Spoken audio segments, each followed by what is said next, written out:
Assalamualaikum warahmatullahi wabarakatuh. Salam sejahtera untuk kita semua. Perkenalkan, saya Titin Ungsianik, Sarjana Keperawatan Master of Business Administration, dosen Fakultas Ilmu Keperawatan Universitas Indonesia. Pada kesempatan yang berbahagia kali ini, saya akan berbagi tentang adaptasi fisiologis bayi baru lahir. Topik ini saya bagi menjadi dua bagian, dan saat ini saya menyampaikan bagian yang pertama. Sumber utama pada presentasi saya kali ini adalah dari buku Maternity and Women's Healthcare edisi ke-11, karya Loudermilk, Perry, Cation, and Eldon tahun 2016.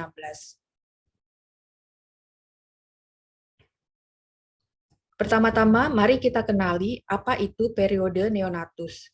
Yang disebut sebagai bayi neonatus adalah bayi sejak lahir sampai dengan hari ke-28 kehidupannya. Bayi baru lahir mempunyai beberapa tugas penyesuaian fisiologis. Di antaranya adalah yang pertama, memulai dan mempertahankan pernapasan, yang kedua, menyesuaikan diri dengan perubahan sirkulasinya, yang ketiga, mengatur suhu tubuhnya, yang keempat, menelan, mempertahankan, dan mencerna nutrisi, yang kelima adalah membuang kotoran atau fungsi eliminasi, dan yang keenam adalah mengatur berat badan. Pada saat bayi dilahirkan, bayi mengalami transisi dari kehidupan intrauterin menuju kehidupan ekstrauterin. Bayi mengalami adaptasi yang utamanya terjadi selama 6-8 jam pertama setelah kelahirannya. Hal ini menyebabkan neonatus berada pada posisi yang sangat rentan sehingga perlu pengamatan yang cermat. Pada fase transisi dari kehidupan intrauterin ke kehidupan ekstrauterin, terjadi 3 tahapan, yaitu periode reaktivitas yang pertama, kemudian periode penurunan respons, dan periode kedua reaktivitas. Periode reaktivitas yang pertama berlangsung hingga 30 menit setelah kelahiran. Denyut jantung bayi meningkat di kisaran 160 sampai 180 kali per menit, kemudian turun bertahap setelah 30 menit hingga mencapai 100 sampai 120 kali per menit. Pada periode ini, bayi waspada, gemetar, menangis, dan menggerakkan kepalanya dari sisi ke sisi. Bunyi usus biasanya terdengar dan mekonium dapat dikeluarkan. Pada periode penurunan respon, ini berlangsung dari 60 hingga 100 menit setelah kelahirannya, bayi berwarna merah muda dan pernapasan cepat dan dangkal, hingga 60 pernapasan per menit. Periode kedua reaktivitas terjadi antara 2-8 jam setelah kelahiran. Berlangsung sekitar 10 menit sampai beberapa jam, dan terjadi periode singkat takikardia dan takipno, peningkatan tonus otot, perubahan warna kulit, produksi lendir, dan pengeluaran mekonium.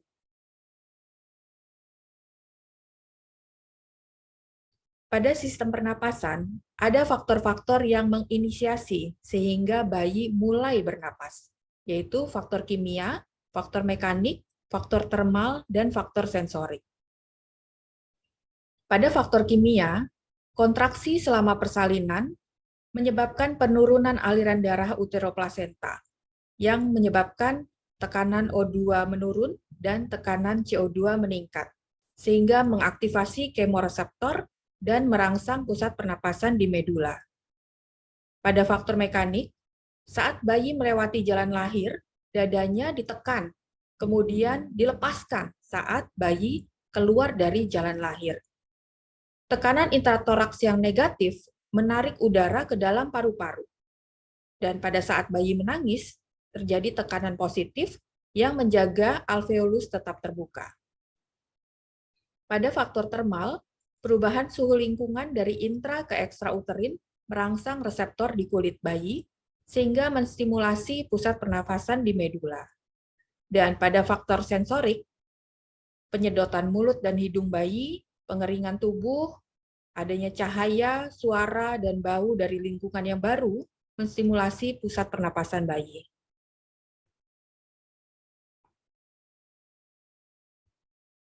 Pada sistem pernapasan, alveoli paru bayi yang cukup bulan dilapisi surfaktan, sehingga menjaga alveolus tetap terbuka.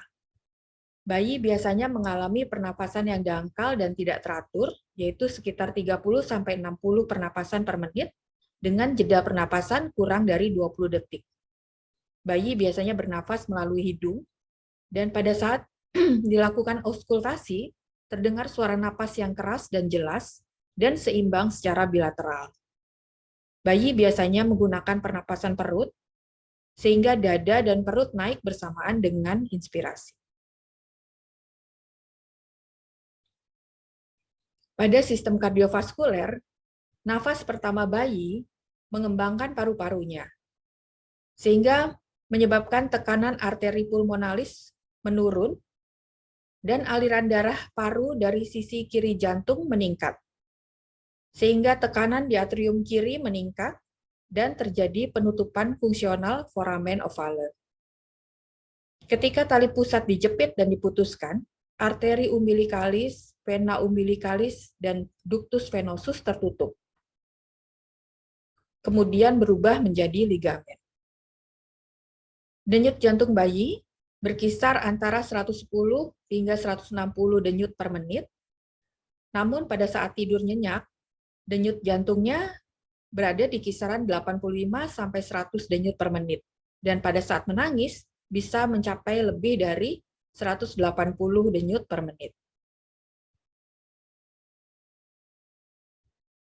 Rata-rata tekanan darah sistolik bayi adalah 60 sampai 80 mm air raksa dan diastoliknya adalah 40 sampai 50 mm air raksa.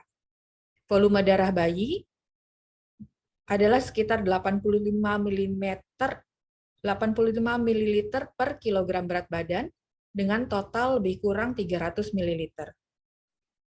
Apabila dilakukan penjepitan tali pusat yang tertunda, yaitu 2 menit setelah kelahiran atau lebih, ini bisa meningkatkan hematokrit dan menurunkan anemia.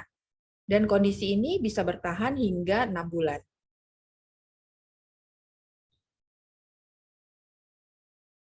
Pada sistem hematopoietik, kita akan membahas sel darah merah, leukosit, dan trombosit. Pada saat lahir, jumlah sel darah merah bayi adalah 4,6 sampai 5,2 juta per milimeter kubik. HB 14 sampai 24 gram per desiliter pada saat lahir dan menurun bertahap menjadi sekitar 12 sampai 20 gram per desiliter selama 2 minggu pertama. Leukositosis biasa terjadi pada bayi, yaitu antara 9.000 sampai 30.000 per milimeter kubik, namun rata-ratanya adalah sekitar 18.000 per milimeter kubik. Lalu menurun dan stabil hingga mencapai 12.000 per milimeter kubik selama periode neonatal. Infeksi serius tidak dapat ditoleransi oleh bayi, karena leukosit lambat mengenali protein asing dan melokalisasi serta melawan infeksi. Trombosit pada bayi baru lahir dan neonatus adalah pada kisaran 150.000 sampai 300.000 per milimeter kubik.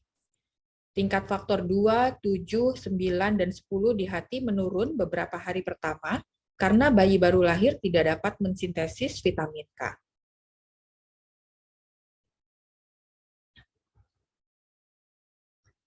Sekarang kita akan membahas sistem termogenik.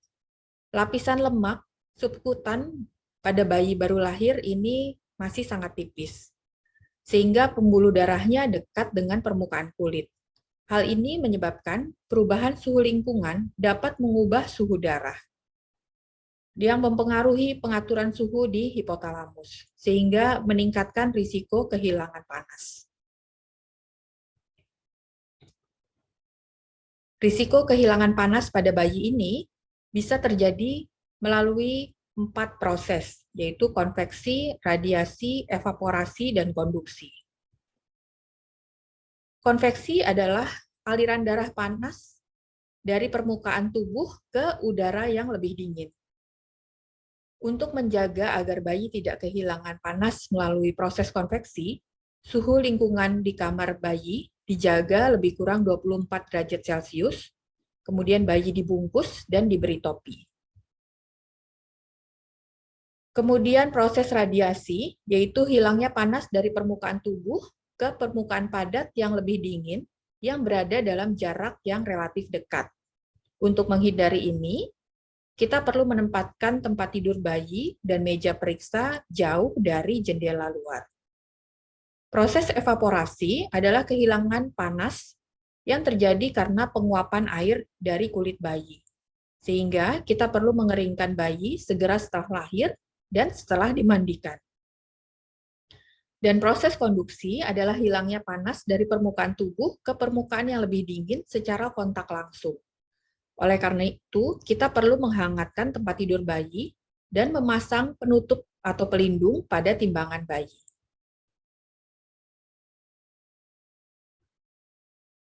Bayi yang kedinginan biasanya mencoba menghasilkan panas atau disebut sebagai proses termogenesis dengan cara meningkatkan aktivitas otot. Sehingga bayi biasanya menangis, tampak gelisah, kulitnya terasa dingin, dan akrosianosis karena adanya vasokonstriksi. Hal ini meningkatkan konsumsi oksigen dan glukosa. Sebagai upaya menghemat panas, bayi biasanya melakukan posisi fleksi. Hal ini dapat mengurangi jumlah permukaan tubuh yang terpapar lingkungan.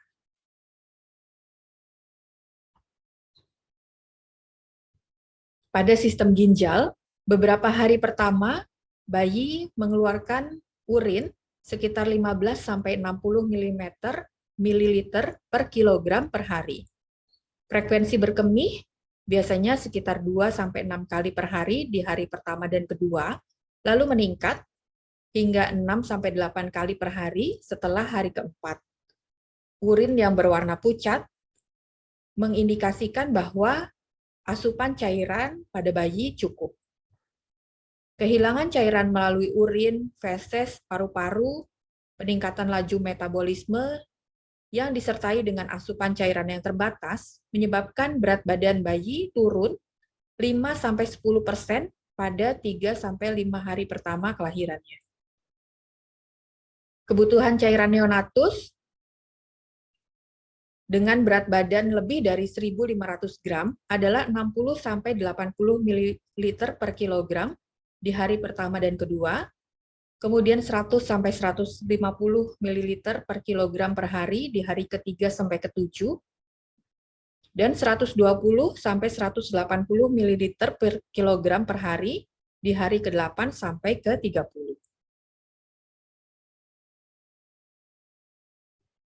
Demikian adaptasi fisiologis bayi baru lahir, bagian yang pertama.